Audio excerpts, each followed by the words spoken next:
कैदियों ने सुरंग खोदने के दौरान अपनी साहसिकता और सामूहिकता का महत्वपूर्ण प्रदर्शन किया। यह तथ्य स्पष्ट है कि जब लोग एकजुट होकर कार्य करते हैं, तो वे विपरीत परिस्थितियों का सफलतापूर्वक सामना कर सकते हैं। सुरंग की खोदाई के लिए कैदियों को विभिन्न चुनौतियों का सामना करना पड़ा, जिसमें सुरक्षा अधिकारियों का ध्यान आकर्षित करना भी शामिल था। अपने कार्यों को छिपाना उनके लिए अत्यंत कठिन कार्य था। कैदियों ने अपनी सुरक्षा योजना को विकसित करने के लिए परस्पर जानकारी का आदान प्रदान किया। यह उनके सामूहिक बौद्धिक प्रयास का प्रमाण है, जो उन्हें सफलता की ओर अग्रसर कर सकता था।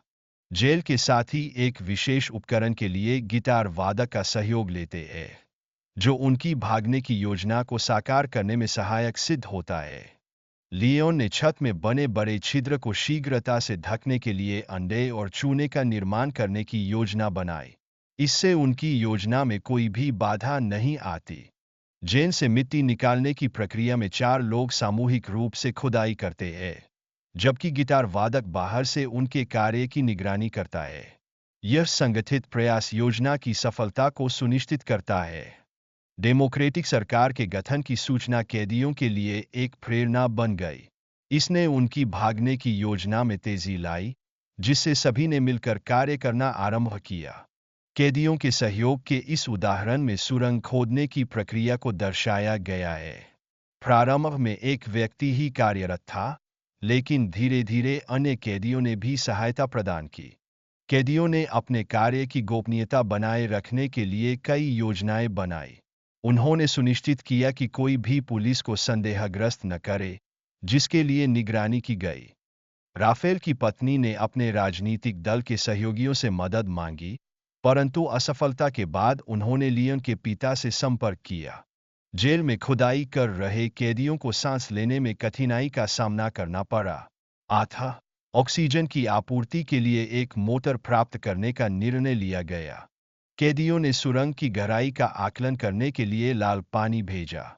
यह परीक्षण सुरंग की प्रगति के बारे में जानकारी प्राप्त करने के लिए किया गया। कैदियों की योजना में सुरंग निर्माण की प्रक्रिया 559 दिनों तक चली, लेकिन अंततः एक भूकंप ने स्थिति को और जटिल बना दिया। यह घटना सभी कैदियों के लिए चिंता का विषय बनी। नकली पहचान पत्रों का निर्माण किया गया, लेकिन यह योजना सभी 120 कैदियों के लिए कार्यान्वित नहीं हो सकी। इससे योजना की गोपनीयता भी सुरक्षित रही। कैदियों ने टीवी देख रहे समय का लाभ उठाते हुए एक-एक करके सुरंग से भागना प्रारंभ किया।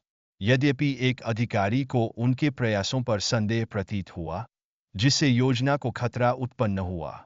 पुलिस ने समय पर सुरंग का पता नहीं लगा पाने के कारण कैदियों को भागने का अवसर प्रदान किया। इससे पुलिस की कार्यक्षमता पर महत्वपूर्ण प्रश्न उठता है।